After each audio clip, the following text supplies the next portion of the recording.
ওদেরকে বলেই চেয়ে নিতাম, কিন্তু নেয় তো, কাকে দিয়ে বলবো। আগের বারে থোঁড় কাটতে গেলাম, থোঁড় বেরোলো না, থোঁড় পচে গেল।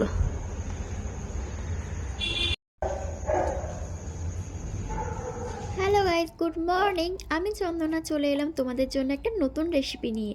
নতুন বললাম কারণ এই রেসিপিটা আমার কাছে নতুন, আশা করি সবার কাছে নতুন নয়। কম বেশিরভাগ সবাই জানো এই রেসিপিটা বা সবাই বানিয়েওছো, কিন্তু এটা আমার কাছে নতুন কেন বললাম জানো?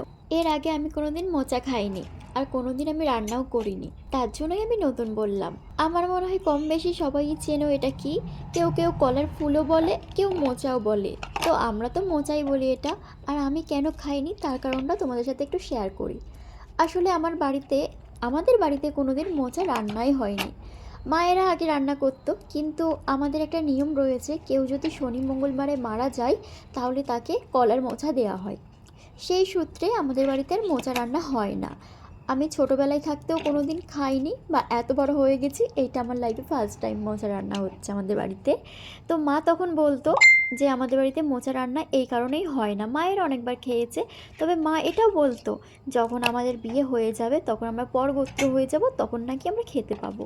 তারপরেও দিদির বাড়িতে রান্না হয়েছিল মোচা, দিদির শাশুড়ি আমায় খেতে দিয়েছিল, কিন্তু খাইনি। কি বলতো, প্রথম থাকতে যে জিনিসটা খাইনি তার প্রতি না একটা রুচি আসেনি খাওয়ার জন্য। দিদিও খেত না, দিদিও এখনও খায় না, আর আমিও কোনো দিন খাইনি। আর আজকে না প্রথমবার বানাচ্ছি।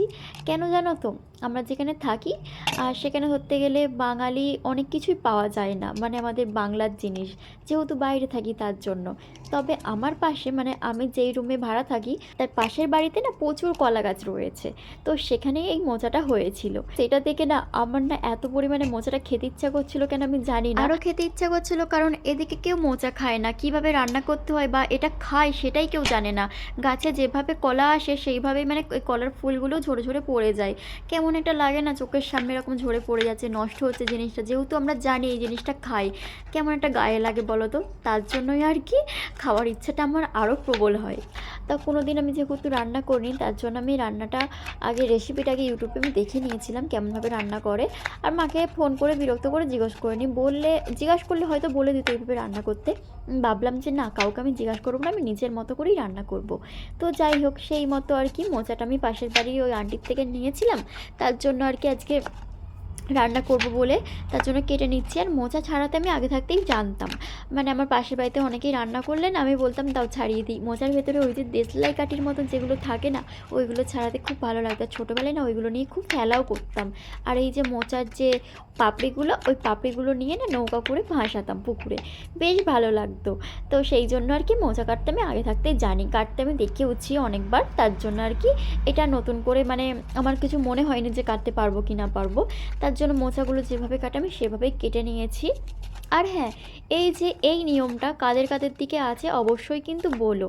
এই যে মারা গেলে শনি মঙ্গলবারে মোচা দিতে হয়, সেটা কিন্তু আমাদের দিকে আছে, যেহেতু আমার দাদুকে দেওয়া হয়েছিল, তার জন্য আর কি আমাদের বাড়িতে চলে না। এই হলো আমার মোচা না খাওয়ার কারণ। তো যাই হোক, এদিকে কিন্তু আবার মোচার যে ভিতরের অংশটা, সাদা অংশটা আমার কিন্তু কাটা হয়ে গেছে। এখন আমি ফুল থেকে এই যে দেশলাই কাঠি মতন আর এই সাদা এই পাপড়িগুলো, এগুলো আমি বেছে নিচ্ছি। তারপর এগুলোকে আমি সব একসাথে কেটে নেব। আর মোচা কাটতে আমার অনেকটাই সময় লেগে গিয়েছিল, কারণ মোচাটা না অনেকটাই বড় ছিল। আর এইটা কি কলা আমি সেটাও জানি না, এই কলাটা না পুরো সিঙ্গাপুরি কলার থেকেও অন্যরকম কলাটা হয়, খুব মিষ্টি কলাটা, আর ভীষণ খেতে ভালো, খুব মিষ্টি, কারণ এর আগেও আমাদের কলা দিয়েছিল। তো দেখো এদিকে কিন্তু সব কাটা হয়ে গেছে আমার, মানে সব বলতে ওইগুলো সব কাটা হয়নি, সব বাঁচা হয়ে গেছে। আর এইগুলো এখন আমি আবার গোছ করে নিচ্ছি, গোছ করে নিয়ে কেটে নিচ্ছি। আমার না মোচা কাটতে খুব ভালো লাগছিল, কারণ হচ্ছে যাদের হয়তো প্রত্যেক দিন রান্নাবান্না হয়, ডেলি খাওয়া হয়, তাদের একটু বিরক্তই লাগে। কারণ আমাদের পাশের বাড়িও অনেকে বলতো যে মোচা কাটা একটা জঘন্য কাজ, এই ছাড়া ওড়ে কাটোরে বাছরে প্রচুর বিরক্তিকর কাজ। আর আমার কিন্তু ভালো লাগছিলো, কারণ আমি তো কোনো দিন খাইনি, তাই প্রথমবার একটু ভালোই লাগছিল। আর হয়তো আবার কবে পাবো তার নাই ঠিক, এইটা ভাগ্যে ছিল বলে পেয়ে গেছি। যাই হোক, সব কিন্তু কাটা হয়ে গেছে। এখন কেটে এগুলোকে ভালো করে ধুয়ে নিচ্ছি। তো আমার উচিত ছিল কি একটু হলুদ জলে ভিজিয়ে রাখলে ভালো হতো। অনেককে দেখেছি হলুদ জলে ভিজিয়ে রাখলে না কষটা মানে চলে যায় নাকি। যাই হোক, আর হলুদ জলে দিইনি, তাও অতটাও কষ বেরোয়নি। কলাটা যেহেতু খুবই সুন্দর, এখন আমি এটাগুলোকে ভালো করে ধুয়ে আর হলুদ দিয়ে লবণ দিয়ে আমি এখন এটা সিদ্ধ করতে দেবো। সাথে কিন্তু একটু ছোলাও দিয়ে দিচ্ছি। ছোলাগুলো আমি ভিজিয়ে রেখেছিলাম কালকে রাত্রে। তোমরা এটাকে কি বলে? অনেকে কিন্তু এটাকে কলার ফুলও বলে। আমাদের দিকে তো বেশি কলার মোছাই বলা হয়। তোমাদের দিকে কে কী বলো এটা কিন্তু অবশ্যই আমাকে কমেন্ট করে জানিও। তারপর দেখো, এখানে যেহেতু এটা বসিয়ে দিয়েছি সিদ্ধ করতে। আর হ্যাঁ, একটা কথা তোমাদের সাথে শেয়ার করি, আমার কিন্তু একটা ছোট্ট গ্যাস। এই ছোট গ্যাসেই আমি সব রান্না করি। আমার ভালোও লাগে বসে বসে রান্না করতে।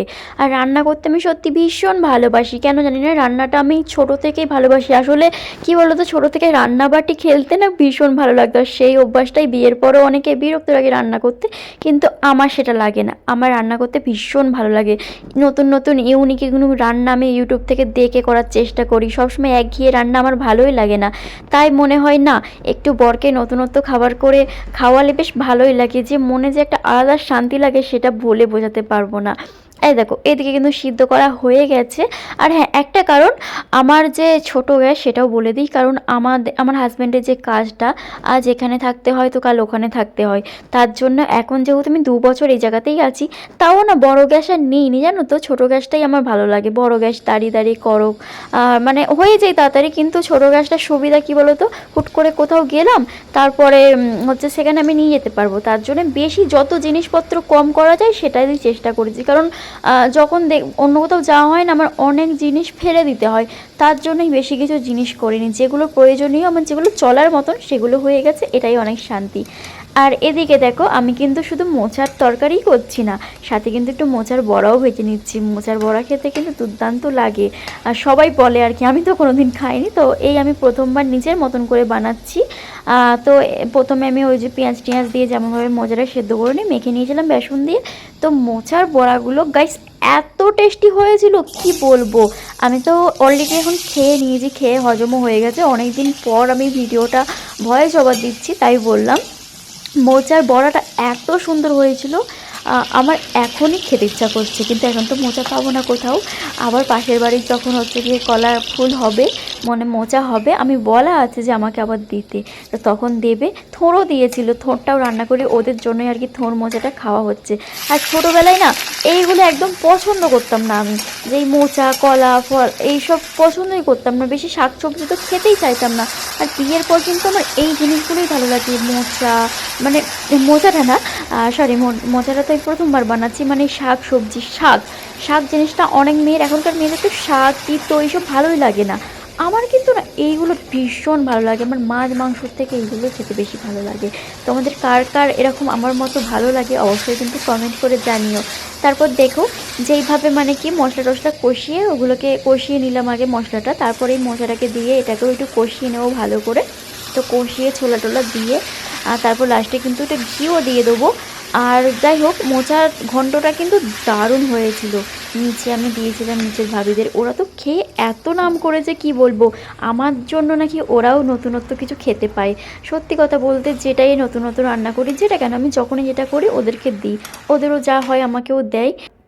ওরা ভীষণ, ওদের নাকি ভালো লাগছে। এর আগের বার একবার থোড় ভাজা করেছিলাম, থোড়ের তরকারি করেছিলাম, সেটাও দিয়েছিলাম। ও তখন ওর মা বাবা এসেছিলো, ভাবির মা বাবা, তো তারাও খেয়ে প্রচুর নাম করেছে। খুব ভালো লাগে জানো তো, যখন কাউকে রান্না করে খাওয়ায় বা তারা যখন বলে খুব সুন্দর হয়েছিল, এই যে কথাটা মন ছুঁয়ে যায় গাইস। তো অনেক দিন পর তোমাদের সাথে বড় ভিডিও শেয়ার করলাম। ভিডিওটা ভালো লাগলে অবশ্যই লাইক কমেন্ট শেয়ার করো। আজকের মতো টাটা, দেখা হচ্ছে নেক্সট ভিডিওতে।